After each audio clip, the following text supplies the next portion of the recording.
Tiger who? I just say Tiger who. I just seen somebody wrote a book called Slaying the Tiger. Did you see that in the golf community? You need to watch that interview with Paige McKenzie if you haven't, because she gets fired up. Like, they couldn't have disagreed more about the quality of that book, and I need to read it. And I reached out to him to see if he'd come on an episode of the Friday Foursome. I'm really curious to learn more about the book, because I knew it was coming, but it kind of sounds like he went a little more opinionated than anything in the book. Who actually wrote it? Shane Ryan? I don't know. Shane Ryan, Yeah, he had credentials, inside the ropes credentials for a year and just followed the tour, and sounds like he picked some names, Dubuisson, Patrick Reed, some guys that he made some pretty interesting comments about. But really? Anyway, we're not here to talk about that. Hopefully we can get Shane Ryan on an episode of the Friday Foursome. I'm going to keep bugging him until he either says yes or he blocks me on Twitter. But Les, you weren't here last week. Where were you? I was in Cherokee, North Carolina. What were you doing there? Were you hanging out with Jason? Because he wasn't here last week either. No, I was picking some bluegrass. Oh. Well, Jason was not here last week, and he's not here this week, but that's okay. I mean, there's only 3 of us today, and I'm okay with that because John Hakeem and the greenskeeper.org team has produced probably as many questions as I've seen from them in maybe ever. So we've got a lot of stuff to ask from greenskeeper.org. Only a couple of questions from my camp, but I'm really excited about today's guest. And, speaking of greenskeeper.org, Les, did you know that they sponsor the Friday Foursome? Yes, I did. In fact, I even have a hat. Greenskeeper.org hat on. There's a shirt hanging behind you. I got a shirt behind me. We should figure out a way to get John to send to the guests like 3-4 weeks in advance, shirts and hats, to get even more exposure for greenskeeper.org. Well, where's your hat? Well, I can't wear my hat. I'm at work. I don't want to mess my hair up when I'm at work. I don't even know where the hat is, actually. It might be on my desk. I don't even know. What hair? Yeah, right. It is getting a little long. I need to get cut. Anyway, so today's guest is, I could try to begin to explain what he does and how much stuff he has going on, but he's as busy as pretty much anybody I've ever met, and he's super active online. He's probably got one of the best Twitter followings I've seen, the most engaged Twitter followings, and versus me trying to explain what he does and what he is, I mean, he's the head coach, and I hope he alludes to that. But I'm going to introduce Greg Liberto and give him a couple of minutes to introduce himself. Greg, welcome to the Friday Foursome. Thanks, Ricky. It's a pleasure to be on the show, and have been looking for. I think the best way to just sum up what I do, I'm not a PhD. People think of me as a mental game coach. But really what I am is just I'm a communication coach, because what I do is I show golfers how to transform the way that they communicate about their game, both on and off the golf course, to play their best golf ever. And there's so many things that golfers say that are just wrong, such as, I hate this hole, or don't go out of bounds, or don't leave it short, or don't choke, or oh man, last time I played here I was awful, and today's going to be terrible because it's raining outside, and I never play well in the rain. So there's so many things, and that's before the round. Let's not even talk about what happens during or after the round is when it gets the worst. But that's really what I focus on, is showing golfers how to really become more aware of how they're speaking and thinking about their game to play their best.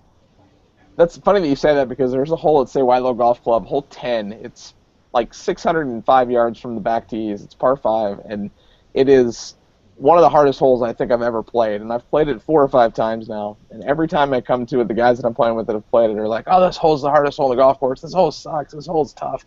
Every time I've played it, I've either parred or birdied it. So I stand on that tee box, and I'm like, yeah, this is a hard hole. And I'm just going to stripe it down the middle, play it as a 3-shot hole. And the first time I played it, I made birdie on the hole from the back tees. So I hit driver, hybrid, 5-iron, and made the putt. So All right already. Fine, Les. If you don't want me to tell fun golf stories about things that he's talking about, why don't you ask a question then, Les? It's a sorry dog that doesn't wag his own tail now. That's what I've always been told.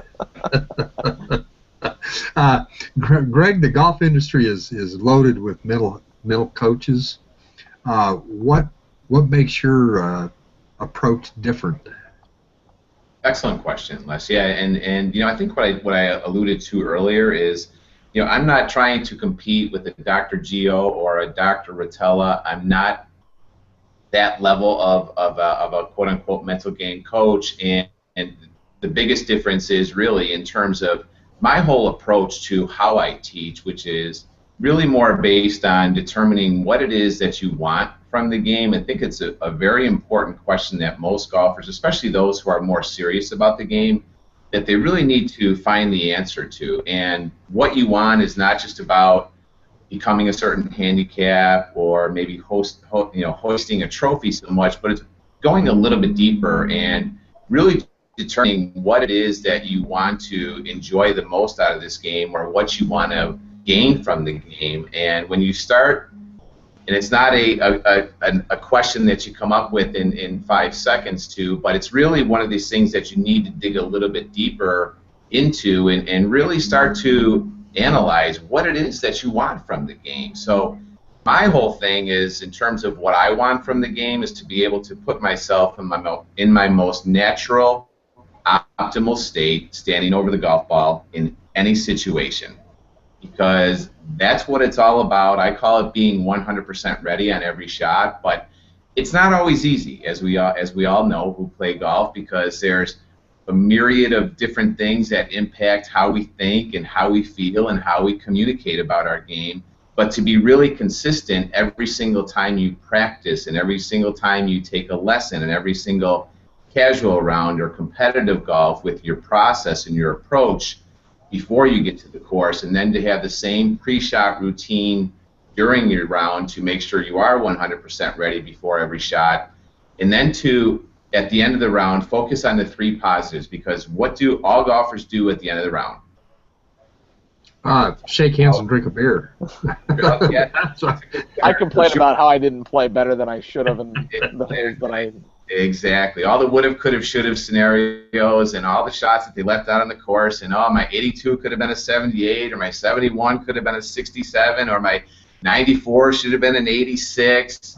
That's where every golfer goes, right? So, I think of it as one big continuous loop. If you're communicating properly before your round, and then you're communicating properly while you're standing over the golf ball, and then when you finish up your round, you're constantly focused on putting yourself in the best possible position to perform. So I like to look at it as a real simple 1, 2, 3-step approach of making sure you're 100% ready when you get to the course, 100% ready standing over the golf ball, and then focusing on 3 positives at the end of every round.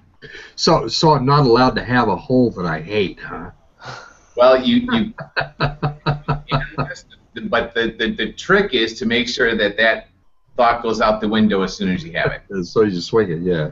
So I like Les's next question, but I'm going to wait a second because I got to know who you think on tour has the best middle game. And I know at one point you're going to have said Tiger. You're not going to say that today because his middle game is so far gone. But who's got the best, as of today, the best middle game on tour? That's an awesome question, Ricky. I never even thought about it, to be honest with you, because there's so many good ones, and it's interesting too how one week you could look at Jimmy Walker, who's playing amazing, and he wins a tournament, and he looks rock solid, and then you see Rory McIlroy the next week, and he looks amazing too. I think right now the player that the mental game of the player that I like the best is Jordan Spieth. My only concern with Jordan Spieth is I think, and I haven't talked to Jordan directly, so I can't say this for sure, but I think he lets his emotions get to him a little bit too much sometimes. But I do think overall, especially what he did at the Masters, which was just unprecedented. His mental game during the Masters was just outstanding, and I think there's a lot of young kids who really look up to Jordan Spieth, and I think he's a very good role model. I like the fact that he's so grounded. He's got great family values and everything. So I think just overall on the tour today, I'm going to go with Jordan Spieth. And it's interesting that we talk and we build a good relationship online, because I used to get, in high school and college golf, I would get mad and throw clubs and slam clubs, and I've stopped kind of doing that. Like, I get upset at myself, and my buddies that I play with, they know when I'm in a rut and I have a bad, because I like to walk when I play, but if I'm not walking, if I hit a bad shot, I'll grab my club and walk to my next shot, so they know not to talk to me if that's happening. I don't get mad, I don't throw clubs anymore, but I will control myself. So my mental game has gotten better as I've gotten older. Now, Jordan is 20, so you look at him and he's got such a good mental game, and he's 21 now. He's 21. He's grown up in the game, and you would never think he was that young. Do you think that it's possible to I mean, not as much that it gets better as you get older, but do you think it becomes easier to have a better middle game as you get older? Because I feel like for me, I think I'm not playing competitive golf, but I'm playing better golf than I've ever played in my life, and I feel like my middle game is better. So maybe does it have an effect on the age of the individual? No question. Absolutely, Ricky. Yeah, and I can speak firsthand to that because I was like you where, especially when I was, when I first started playing when I was a teenager, maybe even in my 20s, I was, that would get in pro clubs as much as I hate to admit it, but I was that guy too. And once it's interesting because I've been coaching golfers specifically now for almost 7 years, but I've been in learning and development for about 20 years, and I was developing a lot of programs for corporate folks in terms of helping them, have a better mental game and helping them with their goal setting and communication patterns and focus and time management. And when I was doing that, my mental game on the golf course got better. I overcame my first tee jitters, when I overcame my fear of public speaking, and I noticed that the more that I coached, even though I wasn't playing all that much, the more that I coached, it was improving my own mental game at the same time. So, yes, absolutely. Now, there's other guys who can get worse or gals who can get worse with age, obviously, but yes, I would say if it's something you're conscious of, it can just get better and better and better all the time. So go ahead and ask your Tiger question last, because I got some good ones from greenskeeper.org, and I want to get to those. So your question about Tiger. All right. Tiger Woods is on the telephone, and he wants to know what's wrong, and he wants to talk to you. What are you going to tell him?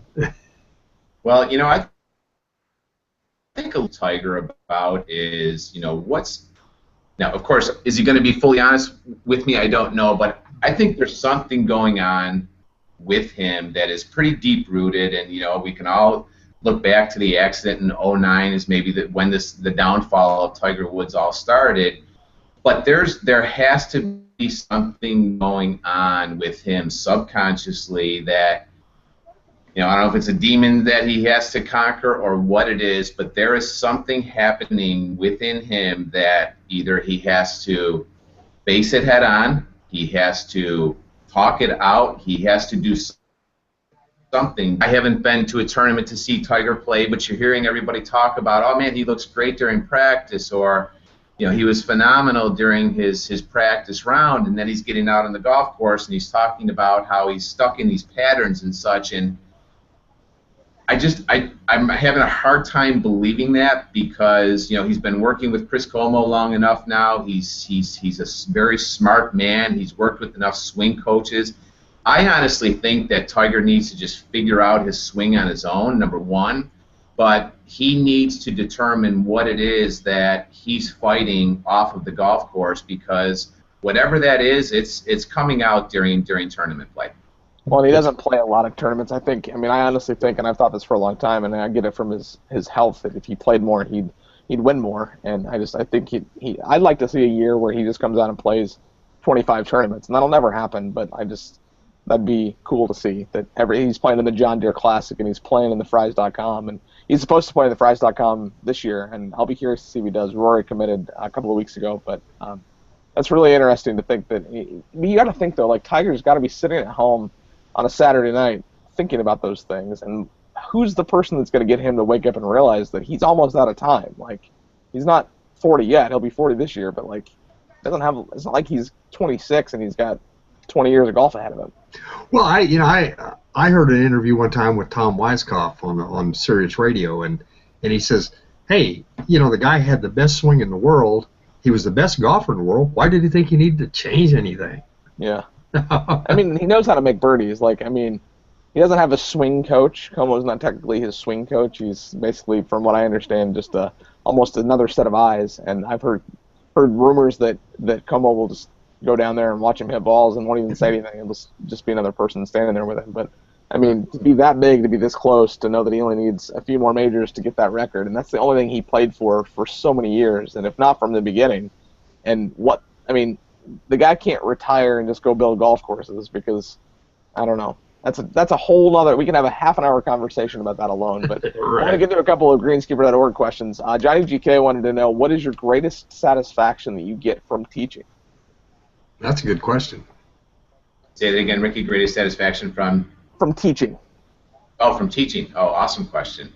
That's there's a lot of things actually, and I look for the little things. It's working with a gal on the Symmetric tour recently, and we had I think it was 2 coaching sessions, and I was amazed at how much because when you start working with a mental game coach or a communication coach like myself, and it's almost like you're going through a swing change, because if I'm asking you to start playing golf with the mental game strategy and I'm giving you some different techniques that you can incorporate into your pre-shot routine to help you get in the zone, and I'm asking you to focus on the positives, and I'm more importantly asking you to do this, which is stop the ants or the automatic negative thoughts. That's probably the most difficult thing to do, because nearly 90% of our thought process is negative and it's occurring automatically. And when you have these old communication patterns that you've been carrying with you for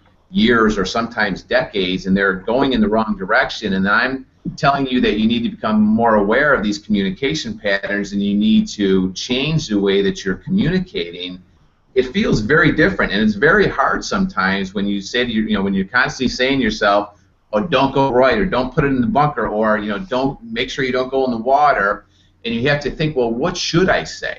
Okay, so obviously something very simple to that is hit my target, but there's a lot of times when my big thing is don't say don't, so there's a lot of times when you start a sentence with the word don't, and then you have to figure out, well, what should I be saying? So the thing that gives me a lot of satisfaction, Ricky, is when I see my students apply some of the techniques, whether it was having really bad that last flag in the ground, and they started to focus on the 3 positives immediately. And I know that sounds really trivial, but in terms of what I do, it's one of the most difficult things to do, is to focus on 3 positives after you played a really bad round.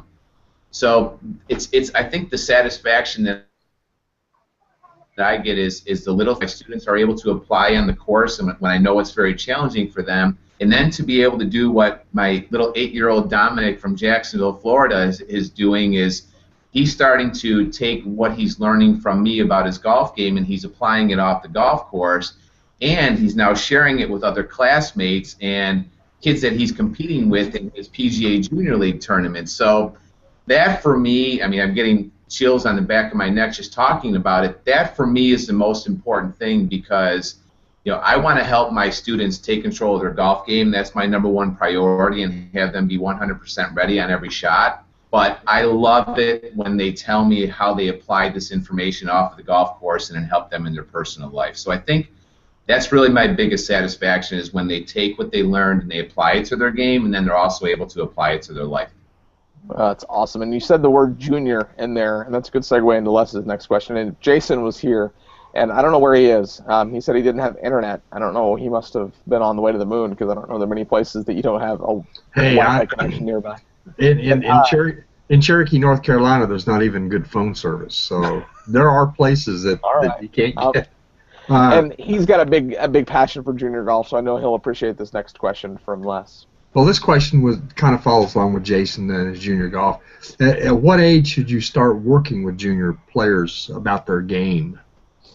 Yeah, that's a perfect question, Les, because I have the answer, an indirect answer for you, so to speak. So my student Dominic that I was just referring to, he's 8, and his grandma Luann, who spends a lot of time with him on the golf course, Luann had purchased my 18 holes book for Dominic it was about a year ago, last May, and she had started, it was getting to the point where Dominic would get frustrated out on the golf course, and she didn't really know how to help him, even though they had read the book and they, knew the 3-step solution to overcome his answer his automatic negative thoughts. There were times where he would get frustrated, and she really didn't know how to help him. So she reached out to me, and we ended up doing we started some coaching with Dominic a couple of months ago, and when she told people that she was going to be working with a mental game coach for Dominic, who is 8, people told her she was crazy.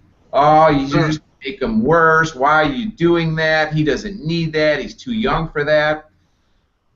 I have a 6-year-old and a 3-year-old. I have 2 little ones at home, and I'm working on their communication at 3 years old and 6-year-old. I've been working at it with them since they could speak, basically, Les. So, to me, Yeah. how you communicate is everything in life. So the sooner you start to improve the way that you communicate, which is what any good mental game coach is going to do, the better. Yeah, that sounds right. And since Les's next question is about Jordan Spieth, and we've already talked about him a little bit, I'm going to go jump to Ringworld. So Ringworld is probably the most active greenskeeper.org member that I have seen. He wants to know any suggestion to help a golfer with putting. Do you have them focus on execution or result, and which is most effective? Sure. Yeah. A couple things actually, and this is something that I've been teaching very recently, and I'll demonstrate it very quickly. It's called the 4-second timeout. And I'm so glad you said that. That was my next question. I was like, 4 seconds, really? And then I was going to have you talk about it. So go ahead. Sure. Yeah. No. It's we're getting. I was talking to my business partner Patrick about this last week. We met with Alan McIntyre from MagicNutrition.com, and I was telling Alan and Patrick both, I said, man, we've been getting probably a person a week on Twitter, or some of them coming in via email now saying, hey, I've tried the 4-second timeout and it really helped. I had a local person that I'd done some work with last fall, and she had contacted me, just for a kind of a tune-up session before her tournament, and she goes, man, I just feel like my mental game is a mess lately. Is there anything you can help me with? I said, yeah, take a 4-second timeout on every shot, and I explained it to her, and she goes out, shoots a 71, and she wins her championship.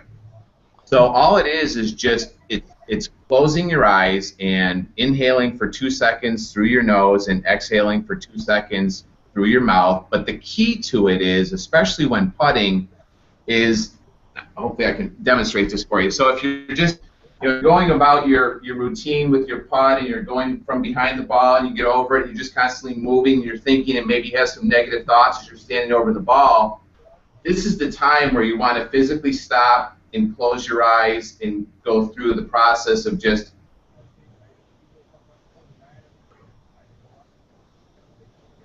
Wow. grouping Crazy. over the ball. Okay, because what it does is it puts you in a completely different state. And, life in golf is all about putting yourself in that natural optimal state and giving yourself the best ability to perform. So if on your putts, especially with the three footers, which every golfer has a love-hate relationship with, if you're taking the time to stop those negative thoughts consciously, and then you're incorporating the 4-second timeout along with that, the tension, the anxiety goes away, the negative thinking goes away, the hands become more relaxed, and then all you have to do is just swing. Okay, so I think that's a phenomenal tip for any golfer, period. But if there's a direct way to help a golfer who might be having trouble out on the green, that's probably the best place to start. Is that why when I grind over a 3-foot putt, I miss it, and next time I just walk up and just hit it, it goes in? Is that? Yeah, absolutely. Absolutely. Why are you even hitting 3-foot putts? Those are pretty much good in my book. I think I'd have to move on to the next hole. Yeah, it's inside the handle, right? Yeah. Yeah. Let's say Jason's handle. He uses a belly putter. His handle's like 4 feet tall. Yeah. Yeah. That's good. Let's go to the next hole. So another HMT golf guy from Greenskeeper wants to know, what can you do during your day-to-day life at work and at home that would help with the mental aspects of golf, and how do you transfer that onto the golf course? And I think that's a really good question, because we spend more time at home and at work than we do on the golf course. Most of us do. Not less, but most of it. Excellent question. Yep. Excellent question. Yeah, a mental game strategy is the best answer to that one, Ricky, for sure. And what that is, it's a high-level thought process that you can carry with you. I started it with my golfers about 2.5 years ago, and then about probably shortly thereafter, I started incorporating this concept into my week. Okay, so every Sunday morning, I either take my walk or just take some quiet time at home, and I figure out, okay, what's going on this week? What's important? What do I need to focus on? What do I need to start?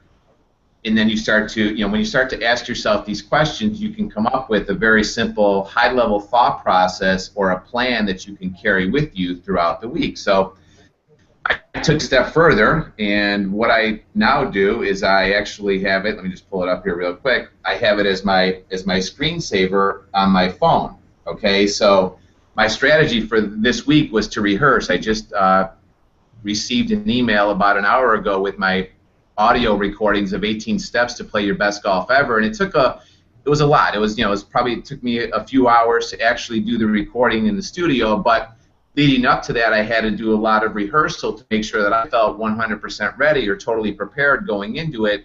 So therefore, my strategy for the week was to rehearse, and we look at our phone about 100 times a day. And if you're, every time you look at your phone, I'm not saying you're going to see it every single time, but if you have that reminder of what's important for you that week, it's going to have you take action on what's most important and get you away from the negative thoughts and maybe the craziness of what's going on during the week. So a mental game strategy during the week, and then a mental game strategy, or what is called a plan when you play golf, is the best way to improve your mental game on and off the course. 100 times a day? Are you kidding me? I probably have looked at my phone 100 times since we started this conversation. My goodness, we got questions coming in from Twitter and all kinds of stuff. But I never even thought about that, because I look at my screensaver and it's it changes every now and then. But it's like, yeah, there was just a word on there or a phrase that was, just little things that would probably go a long way, and just the continuous repetition. And right now, Brady Wilson will be proud of me. My screensaver is Auction Southern Dunes Golf Club, which is my home course, my new home course, and just every time I look at that picture, I want to go there. So imagine if it had, a saying on it or something like that. And I kind of look at like email signatures a little bit like that. I changed my email signature recently from something I had used for 10 years, but now the new one is something that Tiger said, and it's just, yeah, I think about it every time I send an email, and I send a lot of emails. So awesome. Les, any final questions? I told you this was going to go fast. We got 3 minutes left, and I want to make sure we get to the emergency 9. So, Les, final questions from you. Do I have time for another question? Yes. Well, seeing as how you already discussed my fourth question, who's the most famous person you've worked with? I don't know if I'm allowed to say his name, but he was he was number 3, well, I shouldn't say. He was one of the top CEOs last year. He just stepped down to executive chairman of the board for a major corporation, and had a lot of success working with him. Did a lot of remote coaching, did a little bit of on-course coaching with him as well earlier this year. But his goal is to become one of the top senior amateurs in the country, and it was very enjoyable working with him. And one of the things that's very interesting that came out of my last coaching session with him was what's going to roll out probably, well, the beta going to be available next week. It's called our Mental Game Stats app. And what this is an app that you're going to be able to obviously have on your phone that's going to allow you to input what your mental game strategy was prior to the round, but then also at the end of the round, what are my 3 positives?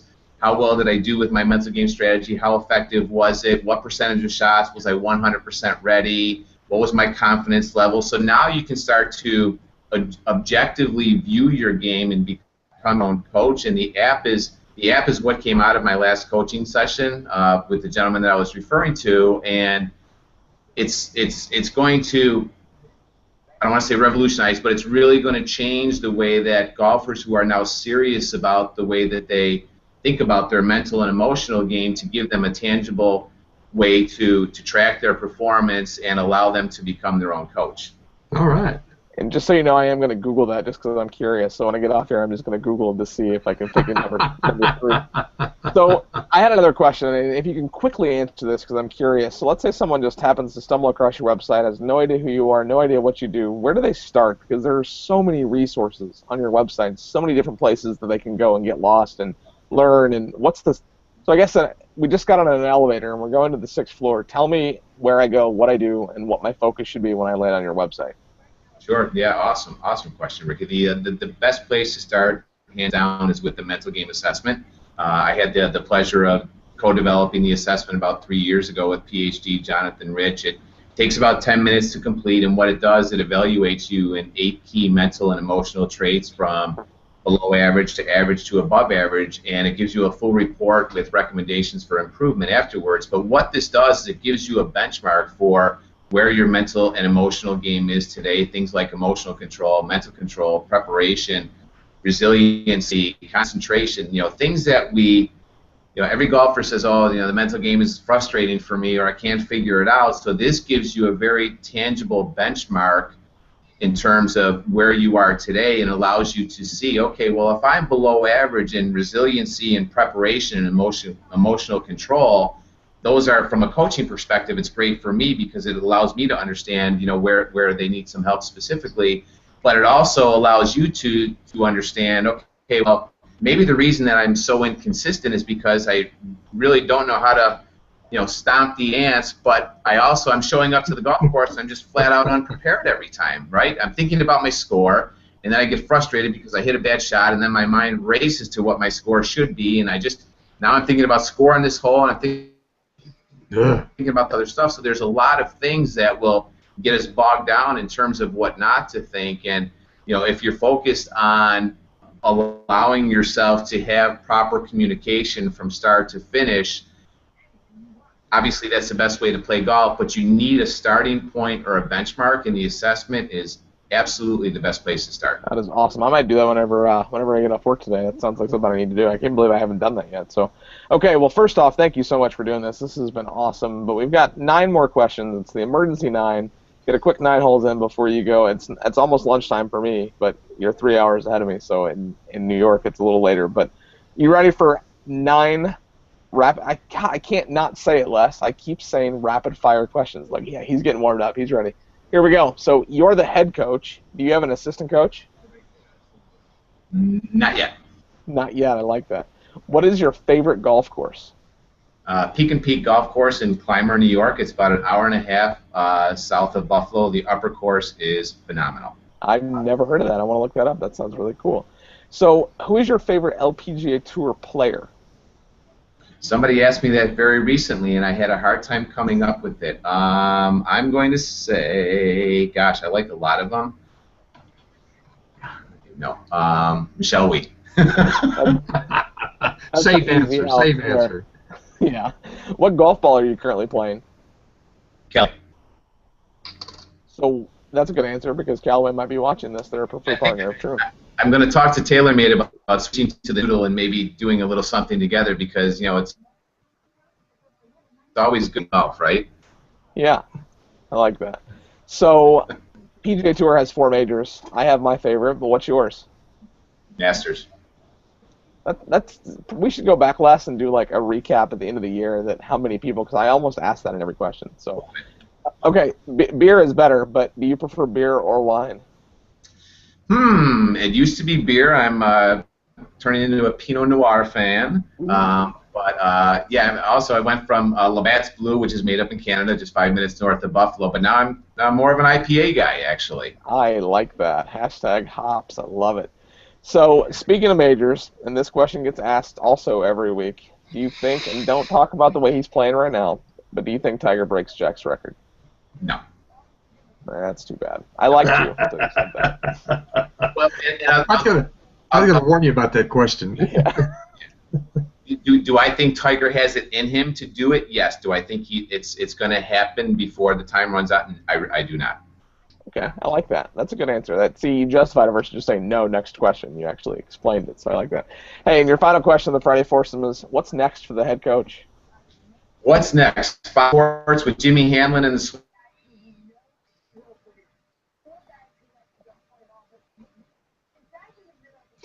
Did we lose him? A frozen computer screen is what's next for the head coach. It kind of looks like it. I know. I don't want it to end this way, but it might be funny if it ends this way, because then it'll be like, what's next? I've done interviews with DJs in the past, and the phone's cut off or whatever, and it's like I get them the last word, and then they just hang up. It's like, all right. Well, I think we're going to have to call that quits. I'm going to send him an IM, though, just to make sure that he knows that we ended it on a high note. But right. 5 more seconds. Oh, that's too bad. I really wanted to hear what was next. Yeah. That's all right. And he's not going to get to hear the final quote. I'll make sure he goes back and watches this though, because I was talking to Jesus last night. We were texting back and forth about hashtag the Oven 15, and I hope he's mad that I don't use the quote that he stole from Tin Cup anymore. But I know Matt's watching. And I know that the head coach, if he were watching and listening and could comment on this, would be able to say that with the mental preparations that he can help a golfer get from point A to point B, he would be able to help you make less bogeys. Yeah.